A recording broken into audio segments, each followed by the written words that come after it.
বন্ধুরা, অক্টোবর মাস ভারতের অর্থব্যবস্থার জন্য ভীষণ গুরুত্বপূর্ণ হতে চলেছে, কারণ এই মাসে না শুধু ভারতের অর্থব্যবস্থায় অনেক বড় জাম্প দেখতে পাওয়া যাবে, বরং ভারত অনেক গুরুত্বপূর্ণ দেশ ও সংগঠনের সঙ্গে ফ্রি ট্রেড এগ্রিমেন্ট নিয়েও অনেক বড় সিদ্ধান্ত নিতে পারে। আসলে বন্ধুরা, ভারত মোটামুটি 5 বছর পর একবার পুনরায় ইউরোপিয়ান ফ্রি ট্রেড অ্যাসোসিয়েশন অর্থাৎ EFTA এর সঙ্গে ফ্রি ট্রেড এগ্রিমেন্টকে নিয়ে আলোচনা শুরু করতে পারে। এই সংগঠনের দরুন ইউরোপের 4টে বড় অর্থব্যবস্থা, যাতে আইসল্যান্ড, নরওয়ে, সুইজারল্যান্ড ও লিচটেনস্টাইন শামিল রয়েছে, ভারত ও EFTA এর মাঝে একটা ট্রেড ডিল নিয়ে আলোচনা জানুয়ারি 2008-এ শুরু হয়েছিল, যার পর 2013 সাল পর্যন্ত ভারত ও EFTA সংগঠনের মাঝে 13 রাউন্ড আলোচনা হয়, কিন্তু তারপরেও কোনো বিশেষ ফলাফল বেরিয়ে সামনে আসে না, যার পর আলোচনাকে থামিয়ে দেওয়া হয়। কিন্তু একটা ফ্রি ট্রেড এগ্রিমেন্টকে সাইন করার আশায় 2016 সালে একবার পুনরায় আলোচনা শুরু করা হয়, যাতে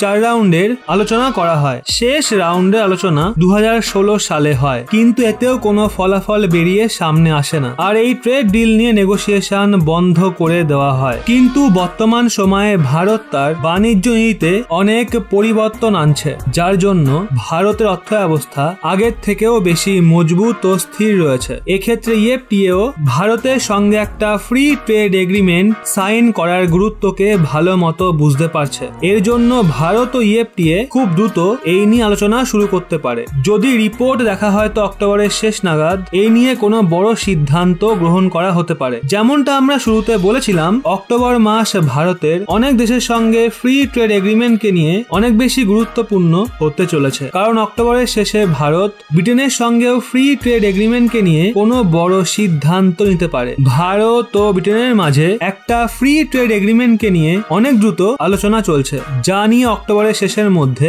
কোনো না কোনো সিদ্ধান্ত নিশ্চয়ই চলে আসবে। এক্ষেত্রে ব্রিটেনের অর্থব্যবস্থার উপর যখন অনেক বড় সংকট রয়েছে, সেখানে ভারতের অর্থব্যবস্থা পুরোপুরি স্থির রয়েছে।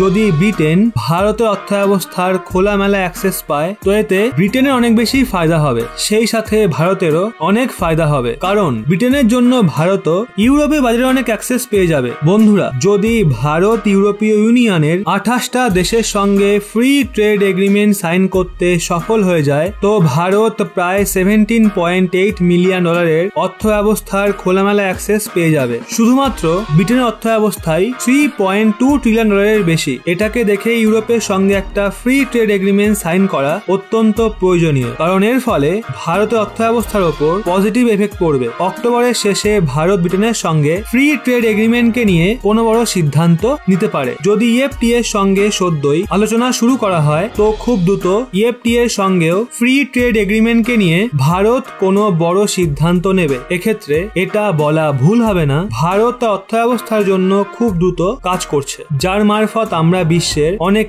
বড় ও মজবুত অর্থব্যবস্থার সঙ্গে ফ্রি ট্রেড এগ্রিমেন্ট সাইন করা নিয়ে আলোচনা করছি, যাতে ভারতে তৈরি প্রোডাক্ট গোটা বিশ্বের বাজারে নিজের প্রভাব বিস্তার করতে পারে। এবার এগিয়ে যায় আমাদের পরবর্তী খবরের দিকে। বন্ধুরা, SIDM অর্থাৎ society of Indian defence manufacturers American আধিকারিক ও ডিফেন্স ইন্ডাস্ট্রির মানুষদের সঙ্গে ওয়াশিংটনে মিটিং করার পর একটা অনেক বড় স্টেটমেন্ট জারি করেছে, যা ভারত ও আমেরিকার সম্পর্ককে অন্য লেভেলে নিয়ে যেতে পারে। আসলে বন্ধুরা, SIDM এখন এই কথাটা খোলামেলা বলেছে, আমেরিকা ভারতীয় প্রতিরক্ষা রপ্তানি কোম্পানিকে আমেরিকান ডিফেন্স সাপ্লাই চেনের অংশ হওয়ার নিমন্ত্রণ করেছে, যার দরুন ভারতের অনেক প্রাইভেট ও সরকারি কোম্পানি আমেরিকান ডিফেন্স সাপ্লাই চেনের সঙ্গে সংযুক্তভাবে কাজ করবে, যার ফলে দুই দেশেরই ফায়দা হবে। আমরা দেখেছি ভারতের ভেতরে আগেই অনেক আমেরিকান হাতিয়ার উপকরণ বানানো হচ্ছে, যেমন আমেরিকার বেশ কিছু ফাইটার জেটের গুরুত্বপূর্ণ উপকরণ এবং কম্পোনেন্ট ভারতের ভেতরে তৈরি করা হয়, তারপর সেগুলো আমেরিকাকে